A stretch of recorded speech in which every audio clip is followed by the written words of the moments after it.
Hi, my name is Melody. I'm a technician here at Lock Haven Veterinary Hospital. I'm going to be interviewing Dr. Beckworth on some issues my vet could discover during an oral exam.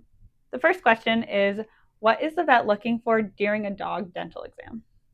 We're actually looking at to see what grade we think the dental disease might be. It can be anything from a 0 to a 4, and that has to do with how heavy the tartar and the calculus buildup is on the teeth, but also the state of the gums. If the gums are inflamed, if they're receding, if we can see any tooth roots or things like that.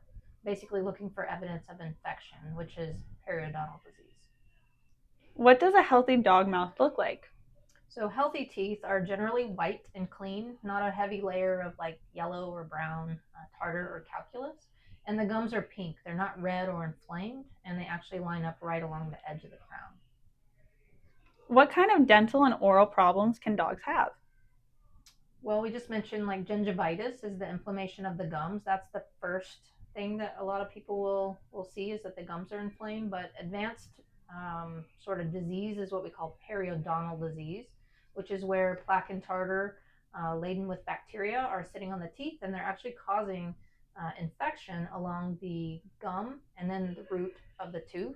So periodontal disease, we can see gingival hyperplasia, which is overgrowth of the gums, and we can also see things like masses or tumors on the gums. Why does my dog need x rays?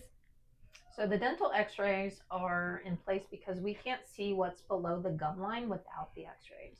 We have to see the tooth roots with the x-ray. And the only way to see if the tooth root is healthy and there's any evidence of infection is to take those dental x-rays whenever the pet is fully anesthetized during the cleaning. Are issues addressed during my dog's initial oral exam, or do I need to schedule a follow up appointment? So it kind of depends on what the doctor thinks the grade of the dental disease is. If there's an active pocket of infection or an abscess that we can see, definitely we would start medications right away to treat that. Otherwise, in a lot of cases, actually, probably most cases, we'll actually schedule a dental cleaning later and address all those problems at the time of the dental cleaning.